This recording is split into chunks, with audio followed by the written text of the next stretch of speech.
My name is Justin Coates. I have an IEP, which stands for Individualized Education Program.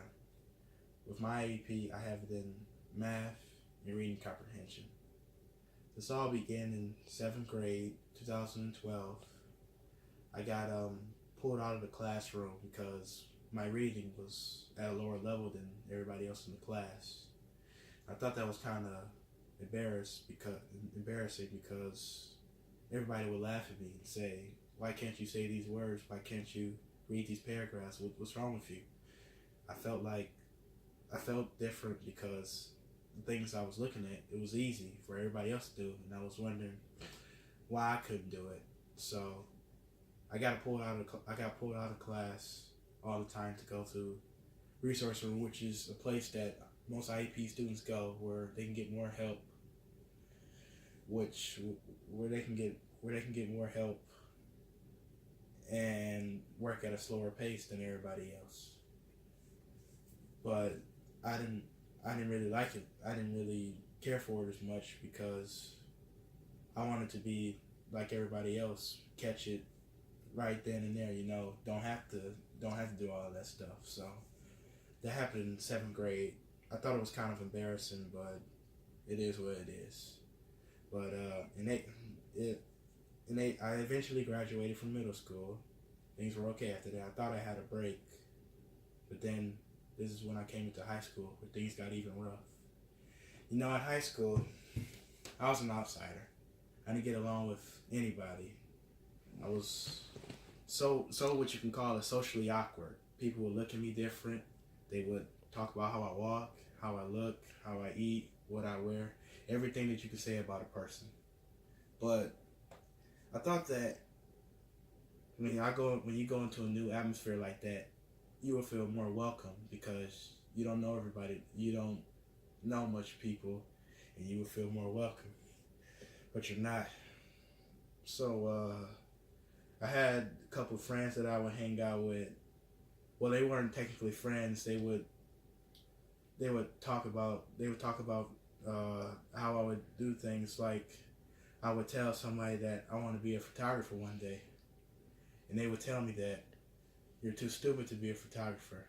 And then I would name something else. They tell me you're too stupid to do that. So it kind of affected me a lot because, well, what do you want me to say? I'm only in 9th grade or such. I can't say I can't say much. So what do you want me to do? Then things got worse. I would sit with a couple people at lunch table. They would say stuff to me that was not normal that you would say to other people. I couldn't. It was just a rough time at lunch. People would talk about me, the things that I eat that wasn't normal. It was just really difficult. And then it affected me into transition into class time. I wouldn't get. I didn't catch on as fast as everybody else. So I would get stared at a lot of people in high school, and then also sometimes laughed at because I couldn't do something that they could do. So they thought that was an opportunity that they can say what they want to say. I got talked about a lot in high school. When you don't have the same taste or as anything as anybody else, people think that's a way to put you down because they don't know you that well. But the things that you do, they think they can say that to you because that's all they got to come and attack you. But I always stood my ground. I got used to the word stupid. I heard that word every day. It was almost like I needed to. It was almost like it was a lesson. It was something that was impacted in me, that was forced in, that I heard every day. But it was a time where I couldn't take it. But one day when I came home, I thought about should I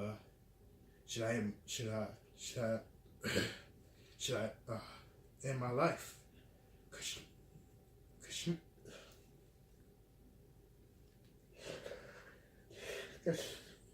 I thought that a lot of people didn't care. tell me, God, everything. I went to church every Sunday. I would pay my tithes. I would ask God, why is this happening? I did everything.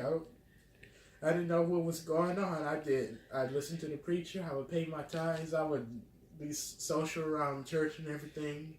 And then I would read my Bible, pray every night in the morning, and I was just wondering what was going on. So one day I thought, well, since Jesus can do all these things, He's Almighty and everything, I'm just gonna forget about Him. I'm not gonna do anything for Him. Just leave Him out of my life. Then things got complicated at school.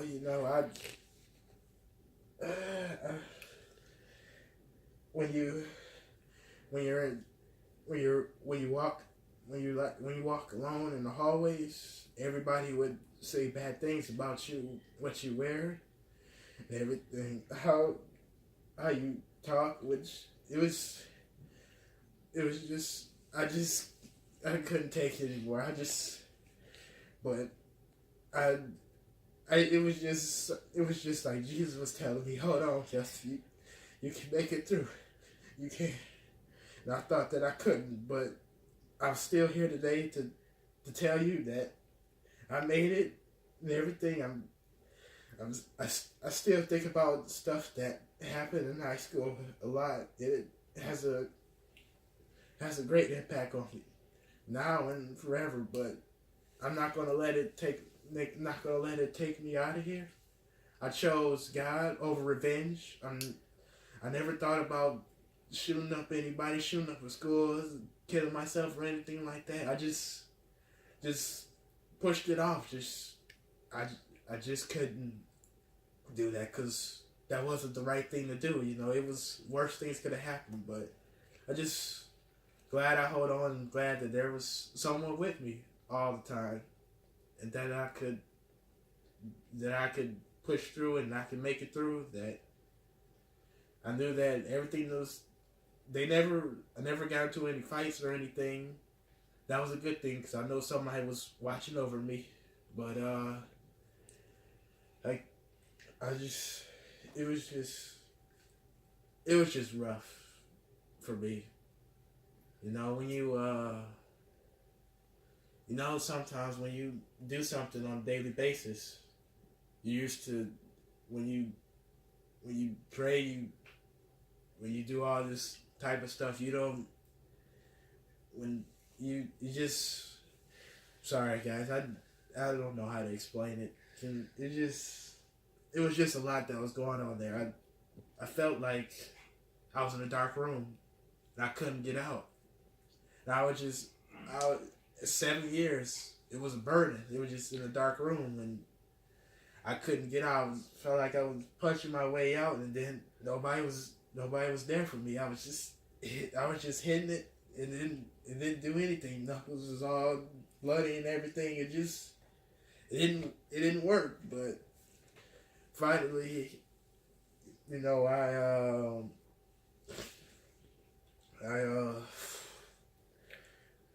it's just so. It was just a lot. I'm sorry, guys. I had to take a little break. It was pretty rough, but you'll understand.